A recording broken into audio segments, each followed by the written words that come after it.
Welcome to Pass or Play, the game show where we get to decide if this video game is worth a play or you should just give it a pass.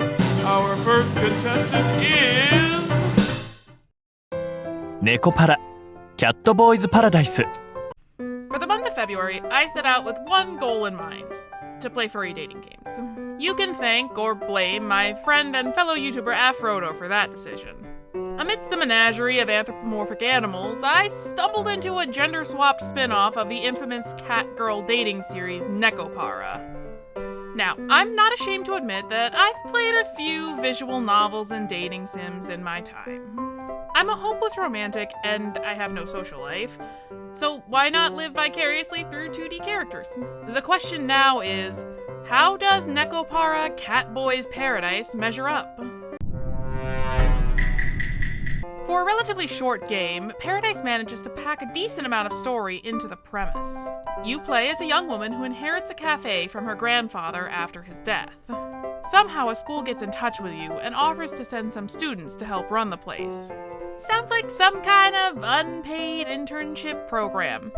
The only problem? They're catboys. Apparently, this information was not made clear to the protagonist before 4 strange cat-eared men showed up in her shop offering their services. Turns out the school was actually a catboy training school, and these particular catboys have been sent to our cafe to become our house cats. They didn't bother to explain that this was a program to teach catboys life skills and then find them a permanent employer, read owner. Most of this is background information and setup. The real premise is they're boys who act like cats, who look like boys with cat ears. That's it. You can't have a good visual novel without a strong cast. Oftentimes, the romances fall into specific tropes or cliches, and Catboys Paradise is no exception. You choose from 4 different catboys: Fennel, the butler type; Sage, the big strong himbo with older brother energy; Dill, the playful younger brother type; and Laurier, he's the lazy one, and demanding, and full of himself. Laurier is just a cat, and a creep. At the beginning of the game, he decides to sleep in the main character's bed without asking. I really wish at some point I had the option to throw him out. They really play up the cat aspect of things, which leads to awkward, if humorous to envision scenarios with the cast. Like, if a normal cat licked your face, it would be fine. But a boy? I can't go into too much more detail without spoiling their routes, but the intro gives you more than enough personality to figure out who you'd be interested in. A good visual novel relies heavily on its appearance. From character design, to voice acting, to backgrounds, if it doesn't look and sound good, there's not much point in playing it. Thankfully, this game is pretty. The character design is strong and tells you everything you need to know about the characters up front. It uses a lot of color theory to make its cast more identifiable. Fennel is purple, a color commonly associated with royalty and wisdom. Unfortunately, in Japan, it's also one of the colors associated with death alongside white, so take that for what you will.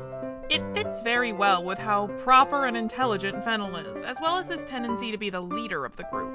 Dill is predominantly yellow and orange, both cheerful colors that are very warm and inviting. They put a big emphasis on socializing. It makes sense for a playful character that likes teamwork and encouraging others. Sage is red and brown, very fitting for the strong man of the group. Red is an intense color, symbolizing strength and passion, but in his palette, it's tempered by the warm brown tones, which provide a sense of grounding for the character. Laurier's color scheme is probably the most deceptive. He's almost entirely white with accents of blue. This is generally the color of innocence, especially in Western culture. However, in Japan, white is the color of death and lends to a more cold and sterile aspect. Think of every white-haired pretty boy in an anime that turned out to be a villain. You can tell what each character's personality is based on their design. And I know you're not supposed to judge a book by its color, but that's how visual novels work. You pick a character based on their looks and a snippet of personality and run with it. I really enjoyed the voice acting in this game as well. It's all in Japanese, and each character sounds unique with a voice that fits their appearance perfect. The music is complimentary, but not noteworthy. It does the job of providing atmosphere, but doesn't really go far beyond that. And the backgrounds are pretty limited, but it makes sense for the scope of the game. It gives a small town vibe. Now, the biggest draw for a game like this is always the CGs. If you're looking for pictures of hot cat boys doing sexy things, you're not getting that. Get your mind out of the gutter. The CGs are pretty wholesome, but unfortunately a number of them are spoiled by the game's Steam page. It's nothing untoward, just a few higher detail images of the cast in different situations. No kissing, no funny business, just cat boys. There are none. Okay, I kid. There are technically controls, but it's really bare bones. You click to advance the text, and that's pretty much it. There's a small menu you can use to save and load, and you can change the text speed. You do have the option to skip the intro after you've played through it at least once, as well as an auto-scroll option so the story will progress without you having to click anything. I imagine the auto-scroll option would be more useful if you were fluent in Japanese and could just listen to it, but unfortunately it's just a little bit too slow for my taste. Other than that, there aren't really any more controls, just click, click, click, click, click, click, click, click, click. There is none. Okay, seriously, I promise I'll stop doing that.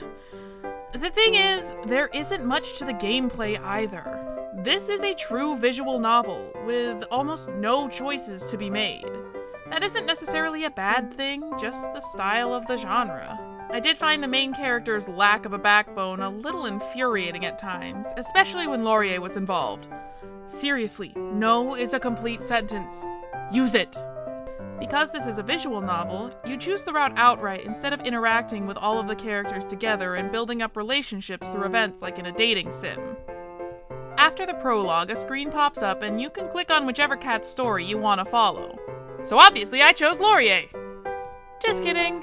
The whole bed thing really put me off, and I'm not a fan of the cliche where completely ignoring your partner's wants, needs, and boundaries is sexy. It feels like Laurier would get away with being a shitty person just because he's pretty, and then the second he gets bored, he'd drop you for the next tail to chase.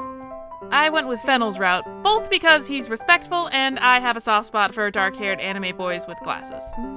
Fennel is amazing at literally everything he does, but also so sweet and encouraging to the main character as opposed to being condescending or judgmental, and I can't. He's too precious. You read through a series of brief encounters with your chosen catboy that aren't really connected. They're more like random snippets of your life strung together. I could definitely see this as a good foundation for like a cafe management sim with dating elements, but that's not what we're working with here. I have to admit, for a free game about dating catboys, I had fun with this. It's cute, it's small, and it has some interesting characters. Except for Laurier. Literally everyone is better than Laurier.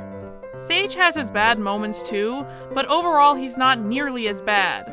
And Dill and Fennel are objectively good boys who just want to help and do a good job. The routes are short, maybe an hour or two depending on your reading speed. Fennel's route really didn't have an ending or even an established relationship, just a suggestion that you're close and a bit of envy from the other catboys. I would love to see NEKOWORKS turn this into something bigger with a more established story and varied interactions and different types of gameplay, but I don't think that's going to happen. Still, for a quick game to give you some warm fuzzies for the afternoon, I would give this game a play, except for Laurier's route. Get out of my room! Nobody likes you! Do you have any games you want to know if you should pass or play? Leave a comment down below and maybe I'll check it out and do the hard work for you. Thank you guys so much for watching, and I will see you in the next episode. Goodbye!